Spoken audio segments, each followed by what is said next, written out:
Welcome students. In the last video, we have seen the type of cell division mitosis.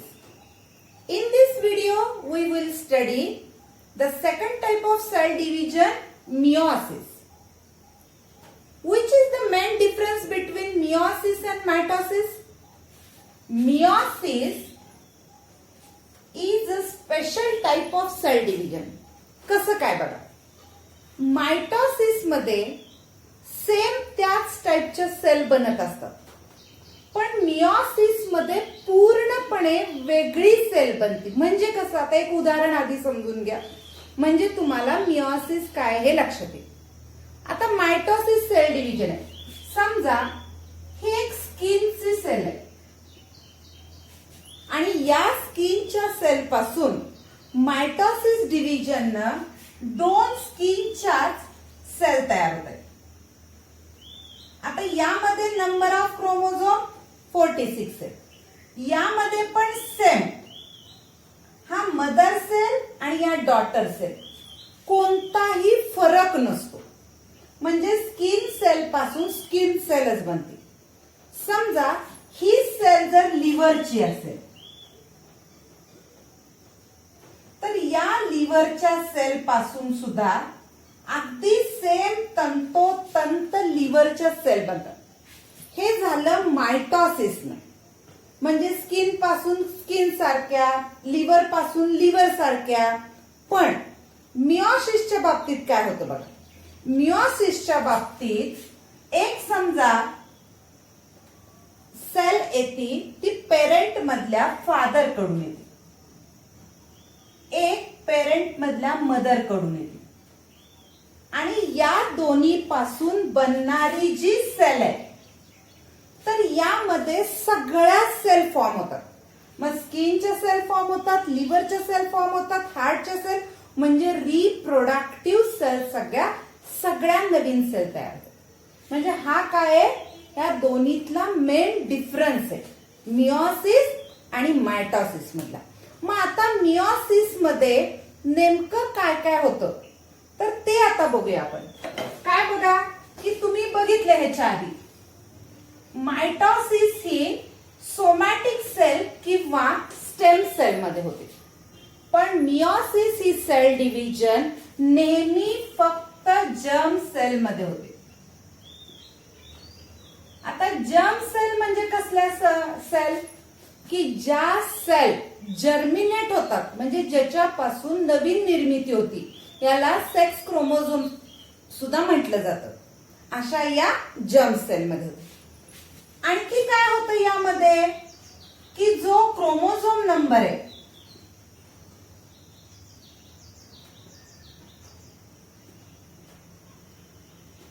Half बनतो. म्हणजे 2n पासून n हा chromosome number half बनतो. आणखी याचं काय वैशिष्ट्य आहे की ज्या हॅप्लॉइड सेल तयार होतात, 2n ला डिप्लॉइड सेल म्हटलं जातं आणि n ला हॅप्लॉइड सेल म्हटलं जातं. मियोसिसच्या शेवटच्या स्टेपला 4 हॅप्लॉइड सेल ह्या फॉर्म होत असतात. पहिलं काय सांगितलं, मियोसिस ही सेल डिव्हिजन फक्त जर्म सेल मध्येच घडते. हे रिप्रोडक्टिव्ह टाइपचे सेल डिव्हिजन. नंतर इथं क्रोमोसोम नंबर हाफ बनतो. आणखी काय की या सेल डिव्हिजनच्या शेवटी 4 हॅप्लॉइड सेल तयार होतात. आता मियोसिस जे, तर मियोसिसच्या 2 स्टेप मध्ये सेल डिव्हिजन होते. पहिली जी स्टेप आहे तिला मियोसिस फर्स्ट म्हटलं जातं. Meiosis first. आणि दुसरा जो भाग आहे मियोसिस सेकंड. आता मियोसिस फर्स्टच्या शेवटी एका 2n म्हणजे डिप्लॉइड सेलच्या 2 हॅप्लॉइड सेल बनतात. आणि मियोसिस 2 जी सारखी असते आणि या ज्या टू हॅप्लॉइड सेल्स बनल्या, इथे ज्या 2 हॅप्लॉइड सेल तयार झाल्या, तर याच्यापासून सेम मायटोसिस सारख्या आणखी 2 सेल तयार होतात, मायटोसिस सेल डिव्हिजन सारख्या. ह्या सगळ्या हॅप्लॉइड असतात आणि अशा पद्धतीनं मियोसिस सेल डिव्हिजन कंप्लीट होती. आता आपल्या पुस्तकामध्ये याची फिगर दाखवली बघा. आता आपण आधी फिगर बघूया. फिगर नंबर 2.8 बघा, ज्यामध्ये मियोसिस फर्स्टच्या स्टेप दाखवल्यात आणि यामध्ये recombination occurs between homologous chromosome. इथं काय होतं की 1, 2, 3, 4 या सगळ्या स्टेप मधून 2 हॅप्लॉइड काय होतात की गॅमेट्स तयार होतात. 2 हॅप्लॉइड सेल्स आर फॉर्म आणि हे जे होमोलोगस क्रोमोसोम्स आहेत तर ते 2 ग्रुपमध्ये या पद्धतीनं डिवाइड होऊन ह्या 2 हॅप्लॉइड सेल्स तयार होतात. आता खाली बघा फिगर नंबर, आता त्याच्या खाली जी फिगर आहे फिगर नंबर 2.9, यामध्ये मियोसिस सेकंड स्टेप घडती आणि मियोसिस सेकंड मध्ये काय होतं तर हे बघा, ह्या पहिल्या ह्याच्यामध्ये ज्या 2 सेल तयार झाल्यात हॅप्लॉइड सेल, तर जस्ट मायटोसिस सेल डिव्हिजन प्रमाणे ही सेल डिव्हिजन होती आणि याच्यापासून 4 हॅप्लॉइड सेल्स तयार होतात. काही पॉइंट बघा जे आपण आता ऑलरेडी बघितलेलेच आहेत. तर meiosis occurs in germ cell only, फक्त जर्म सेल मध्ये ही सेल डिव्हिजन घडत असते. क्रोमोझोम नंबर बिकम हाफ, यामध्ये जेवढे क्रोमोझोम असतात तर त्यातले बरोबर निम्मे राहतात. 4 haploid daughter cells are form from diploid cell. 2n पासून n तयार होण्याची जी प्रोसेस आहे त्यामध्ये 4 हॅप्लॉइड सेल इथं तयार होत असतात. जेनेटिक रिकॉम्बिनेशन ऑकर्स, आता यामध्ये जीन्स रिकॉम्बिनेशन होतं. All 4 daughter cells are genetically different from parent cell and from each other too. ही महत्वाची गोष्ट आहे की पेरेंट सेल पेक्षा ह्या ज्या 4 डॉटर सेल तयार झाल्या त्या पेरेंट सेल पेक्षा वेगळ्या आहेत आणि एकमेकीपासून पण त्या वेगळ्या आहेत. आता 2 स्टेजेस बघा, 2 स्टेजेस ऑफ मियोसिस. आता मियोसिस सेल डिव्हिजनच्या 2 स्टेजेस कोणत्या कोणत्या? पहिली meiosis first, second meiosis second. Meiosis first मध्ये काय काय होतं बघा, recombination occurs between homologous chromosomes. आता हा खूप डिटेल स्टडी आहे तुम्हाला पुढं, पण आता तुम्हाला एवढंच समजायचंय की फक्त रिकॉम्बिनेशन कशामध्ये तर होमोलोगस क्रोमोझोम मध्ये रिकॉम्बिनेशन घडत असतं. नंतर these homologous chromosomes are divided into 2 groups and 2 haploid cells are form. म्हणजे पहिल्या स्टेप मध्ये मियोसिस फर्स्टच्या शेवटी 2 हॅप्लॉइड सेलची निर्मिती होते. मियोसिस सेकंडला काय होतं बघा, तर it is just like mitosis. Mitosis सारखीच ही प्रोसेस आहे. 2 haploid cell undergo division by separation of recombined sister chromatids and 4 daughter cells are formed. आता यामध्ये काय होत असतं तर इथं पहिल्या स्टेजमध्ये तयार झालेल्या 2 हॅप्लॉइड सेल ज्या आहेत तर याच्यापासून 4 हॅप्लॉइड सेल तयार होतात. अशा पद्धतीनं ही मियोसिस सेल डिव्हिजन आपण पूर्ण बघितलेली. आता आपल्या लास्ट पेजवर, पेज नंबर 22 वर आपल्याला एक ऍक्टिव्हिटी दिली. ऍक्टिव्हिटी मध्ये काय करायचंय तर एक स्लाइड बनवायची. कांद्याच्या पापुद्र्याची जी स्लाइड आहे तर ती ऍक्टिव्हिटी तुम्ही वाचायची आणि त्याच्या खाली काही प्रश्न दिलेत.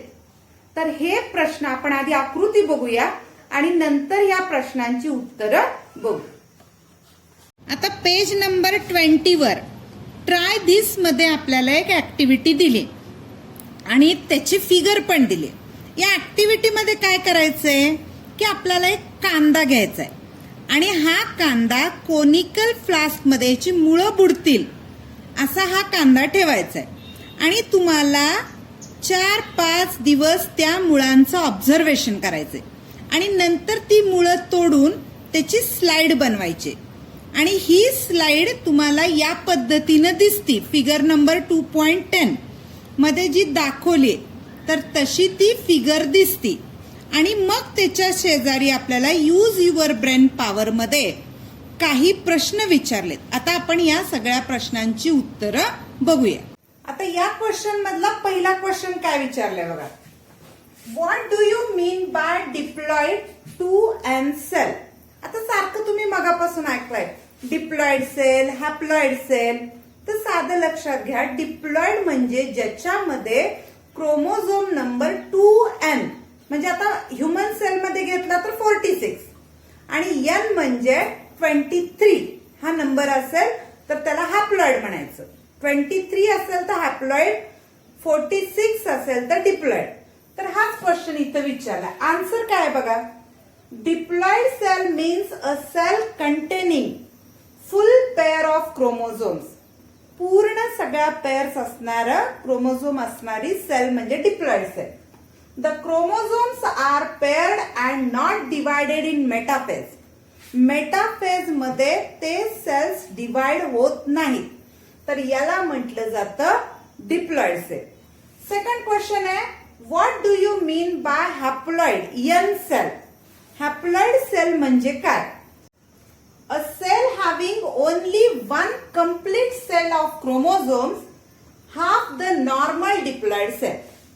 नॉर्मल डिप्लॉइड सेल मध्ये जेवढे नंबर ऑफ क्रोमोझोम असतात तर त्याच्या निम्मे ज्यावेळी प्रेझेंट असतील त्या सेलला म्हटलं जातं हॅप्लॉइड सेल. पुढचा क्वेश्चन बघा. What do you mean bye homologous chromosomes. आता होमोलोगस, हेट्रोलोगस हे मागच्या वर्षी आपल्याला क्रोमोझोमचे प्रकार झालेले. होमोलोगस म्हणजे सारखे असणारे. आता इथे काय आन्सर आहे बघा. 2 chromosomes, one of paternal origin and other of maternal origin that are identical in appearance and pair during meiosis. याचा अर्थ काय बघा. पॅटर्नल म्हणजे पित्याकडनं आलेला आणि मॅटर्नल म्हणजे आईकडनं आलेला. या दोन्ही ओरिजिन कडून आलेला आणि जे आयडेंटिकल इन अपीअरन्स एक सारखे दिसतात and pair during meiosis. Meiosis process मध्ये ज्यांची पेअर झालेली असते अशा क्रोमोझोमला म्हटलं जातं होमोलोगस क्रोमोझोम्स. नेक्स्ट क्वेश्चन बघा. Whether the gametes are diploid or haploid आणि वाय. म्हणजे गॅमेट्स जे आहेत ते 2n नंबर असणार आहेत का n नंबर. म्हणजे डिप्लॉइड का हॅप्लॉइड विचारले आणि का विचारले. Gamete should be always haploid which is required to maintain the chromosome number of the species. कारण तो जर हॅप्लॉइड नसेल तर क्रोमोझोम नंबर मेंटेन होऊ शकत नाही म्हणून गॅमेट काय असतात haploid. The next question is how are the haploid cells form. म्हणजे नंबर n असलेल्या या हॅप्लॉइड सेल तयार कशा होतात. याचा आन्सर बघा. Haploid cell produce when a parent cell divides twice, resulting in 2 diploid cell with full set of genetic material.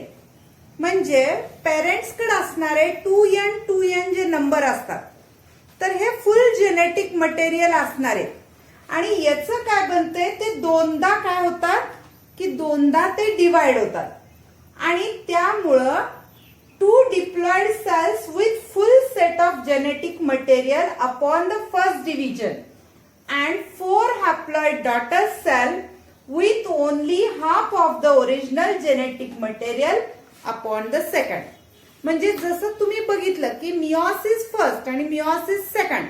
Meiosis first मध्ये diploid सेलच्या 2 हॅप्लॉइड सेल तयार होतात आणि मिओसिस सेकंड मध्ये 4 हॅप्लॉइड डॉटर सेल तयार होतात. तर ज्या त्या 4 हॅप्लॉइड डॉटर सेल तयार होतात या पद्धतीनं हॅप्लॉइड सेलची निर्मिती होती. आता लास्ट क्वेश्चन काय आहे बघा, what is the importance of haploid cell. विचार करा, हॅप्लॉइड सेल होतच नसते. आता ह्युमन मध्ये आहेत 46 क्रोमोझोम आणि समजा 46चं डिव्हिजन न होता आईकडनं पण 46 आले असते आणि वडिलांकडून पण 46 आले असते, तर तयार होणारा नवीन इंडिव्हिज्युअलला ह्युमन म्हणताच आलं नसतं, कारण त्याच्या सेलचा नंबर आणखी वाढत गेला असता. म्हणजे ओरिजिनल नंबर जो सेलचा रिस्टोअर करायचा आहे याच्यासाठी हॅप्लॉइड सेल होणं आवश्यक आहे आणि तेच आपल्या आन्सर मध्ये दिले.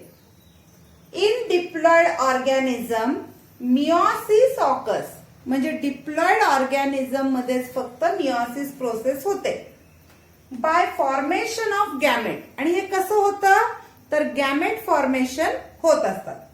These gametes are haploid cells.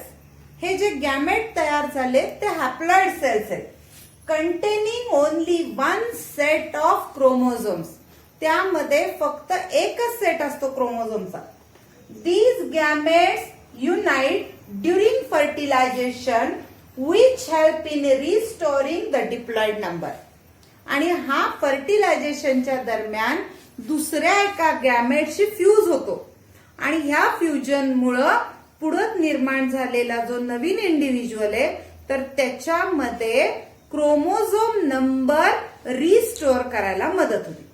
आता या प्रश्नाबरोबर आपण आपलं हे दुसरा चॅप्टर सुद्धा संपवलेलं आहे. आता आपल्या नेक्स्ट व्हिडिओमध्ये आपण आपला नेक्स्ट चॅप्टर चालू करूया.